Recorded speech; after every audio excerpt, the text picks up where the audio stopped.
If you're looking for a new ghost summoning experience for spooky season, then keep on watching because I got you covered, baby cakes. You're going to want to stock up on candles.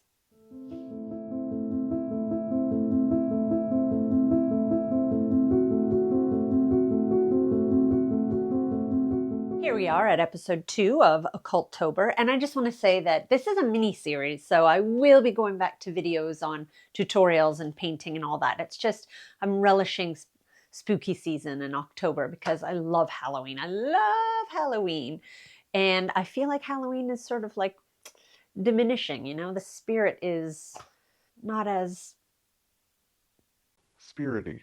Anyway, today we are going to be telling some ghost stories, some Japanese ghost stories, as seen through the eyes of master woodblock artist Katsushika Hokusai. You might know him from his smash hit, The Great Wave off Kanagawa, or also known as just The Great Wave. You've probably seen it on a pair of socks, a calendar, a mug, everywhere. It's splattered everywhere, and I'm sure he's real happy about that. Before we get into Hokusai's backstory, I just want to apologize for any butchering I may do. There's a lot of beautiful Japanese words here, and I try my best, but I do apologize for any messes I make with these lovely words. Okay, so in his 70s, Hokusai really embraced his freak. He was really into the supernatural, and he spent a lot of time making prints of yokai, which are supernatural creatures, spirits, things like that. And he began work on a series with his publisher, on a series of 100 ghost stories, but unfortunately it never got finished. There are only 5 known prints. So we're going to go through those 5 stories. I'll show you what they look like. Really cool. And I'll tell you the stories behind them, the ghost stories behind them. But first I want to share with you another way you can summon your very own ghosts this time of year. If you're interested in that kind of thing, you want to summon your own little yokai, then maybe try this out. You're going to need a lot of candles though, okay? Okay. How to summon spirits, 18th century Edo-Japan style. It was popular to collect these woodcut prints featuring yokai. And Hokusai was big into it, super into the supernatural. So he got, like I said, he got really into depicting them in his prints. So people would collect them as visual aids in this parlor game, old-timey, Bloody Mary Ouija board situation. It was called Hayaku Monogatari Kaidankai, which essentially translates, or roughly translates to, the gathering of 100 ghostly tales. So a group of people, essentially it would be, you'd have about 100 storytellers, or one will do, but you're going to be telling 100 ghost stories. They would sit in a circle. Now typically, traditionally, this was done on a new moon, but you could take your chances if you want to try it on a waxing, waning, crescent, full eclipse, if you're daring. Actually, side note, these are parentheses. Play at your own risk. I am not endorsing you to summon anything into your home, okay? This is all for fun. Entertainment purposes only. This is all for fun, and we're talking history here. Okay, parentheses gone. So they would sit in a room in a circle, and they would light 100 candles. And each person would take a turn telling their tale, telling a tale of supernatural, their experience with supernatural, or a friend of a friend's experience of the supernatural. And at the end of each person's turn, they would blow out a candle. And that would be that. And the idea was you go around and around blowing a candle out each time until one candle remains. And that last candle, when it's blown out, a yokai is supposed to come into the room. So sometimes what they would do, so in order not to invoke some sort of malevolent creature or any kind of creature at all, they would leave that one candle burning, and they would stop at the 99th tale. So good luck with that. Let's sit around our candles and tell some of these tales. There are 2 stories. No, sorry. There are 3 stories that I'll tell you that accompany the Hokusai prints. And then there's 2 that are more of a representation of something. This first print is Sarayashiki, and the tale is of a young maid, Okiku, who worked for a brutish, nasty samurai named Aoyama. And he was in love with her, of course, and was constantly trying to seduce her, but she refused him at all turns. She would have nothing to do with him. And because he was such a nice guy, he decided he would trick her into thinking she had lost one of the 10 precious plates that belonged to the Lord. This was an offense punishable by death, naturally. So because of that, Okiku was terrified for her life. Aoyama said he'd cover for her. Oh, what a sweetie. If she became his mistress. But our girl Okiku refused again. And he became so enraged that she would dare refuse him. He killed her and tossed her body into a well, of course. From then on, it was said a ghostly voice would rise from the well, counting from 1 to 9, never able to find 10. I think the moral of that story is keep an eye on your plates. Next story. This next print is a depiction of 2 separate creatures put together as one.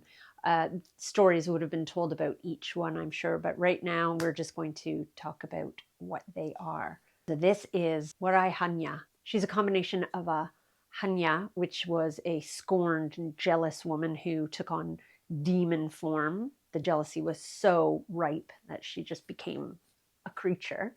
And a Yama-uba, which was a mountain witch, I'm not sure YouTube is going to let me say this word, so you'll know what I mean by this. Cannibalistic. She was a cannibalistic mountain witch who would feast on travelers and people climbing the mountain. This is Oiwa. It's from the ghost story Yatsuya Kaidan. The story is Oiwa was married to, again, another awful samurai. I'm sure they weren't all bad, but this guy was a thieving and cruel and just a horrible human being, no doubt. His name was Aiman. She was getting sick of it, and she wanted to leave him and go back to her family in the countryside. But he wasn't going to have any of that. So one day, Aiman came home telling Oiwa the devastating news that her father had been murdered by a bandit. This, of course, after he himself had just murdered her father. He promised to avenge her father's murder if she would stay with him. So, of course, she's upset. She wants her father's death avenged. She agrees to stay with him. Sometime later, she gave birth to a son. Happy day. She became quite sick afterwards. Aiman resented her for this illness. But as luck would have it, next door to them lived a wealthy doctor who had a very beautiful granddaughter. You can see where this is going. Aiman fell in love with the granddaughter. The granddaughter fell in love with Aiman. The grandfather loved his granddaughter and wanted to see her happy, so he promised to help get them together. He prescribed an ointment for Oiwa to help her recover from this illness. Little did she know it was actually poison. When she put this ointment on, it did nothing to help her, but it did everything to disfigure her face. This disfiguration turned Aiman's resentment into hatred. He needed to get rid of his wife. Now, in order to get a divorce, he had to prove that she was unfaithful. So he hired his friend to create evidence to prove that she was unfaithful, if you know what I'm getting at. When he arrived to gather his proof, he couldn't go through with it. And he told her the entire plan and then gave her a mirror so she could see what she looked like. She had no idea that this ointment had disfigured her face. She was so horrified at what she saw that she tried to cover her face with all of her hair, but as she touched it, it started to fall out in huge clumps. She went mad, grabbed a sword, and took it to her own throat. As she lay there dying, she cursed Aiman's name until she took her final breath.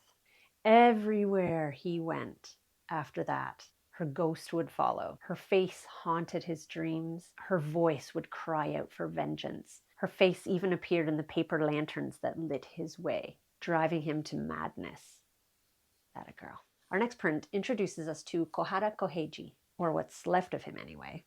Kohada was a kabuki actor, and he was very well known for playing a ghost. And he was kind of typecast. He was always playing the ghost, but very well known for it and very good at it. He was married to a woman named Otsuka, but sadly she was embarrassed by him and thought he was a fool. So she began an affair with another actor and begged him to get rid of her husband so they could be together forever. So romantic. He agreed, and since they're both actors, they knew each other. They worked on the scene together. He offered to take Kohada fishing, and while they were on the boat, he knocked Kohada on the head with his fishing pole and pushed him into the swamp. He held his head down under the water until Kohada was no more. What's depicted in this print is Kohada Koheiji pulling down the mosquito net where his wife and her lover lie. He's going to haunt them now. The final print in Hokusai's 100, actually 5, ghost stories is Shunin Obsession. And it's believed that this is a self-portrait of sorts. Each image in the print represents something. The snake is wrapped around a memorial tablet for a Buddhist altar, which would traditionally be placed in the home of the deceased. The snake represents obsession, which continues after death. The water is an offering for the dead. The leaf on top of the water is symbolic of a peaceful mind. The manji on the bowl represents good fortune and the cycle of life. In his later life, Hokusai used the manji as his pen name. Thus, the belief that the deceased person portrayed in this print is Hokusai himself, the snake being his obsession with his art and perfecting it even after death. And that brings us to the end of Katsushika Hokusai's 100 ghost tales. Can you imagine if he actually did 100 of them? We'd be here for days. Comment below the one that you thought was the most creeptacular one. I hope you enjoyed them, and I hope you have discovered a new type of art to enjoy as well. Japanese woodblock printing is just so phenomenal, and it inspired so many artists like Van Gogh. He was massive into Japanese art, and you can see the influence in a lot of his work as well. Until next week, you can check out episode 1 if you're interested. I will link it. One of these corners will have it. I'm not too sure which one. And you can also check out the trailer, which explains what this series is all about if this is the first one you're seeing. Until then, sayonara.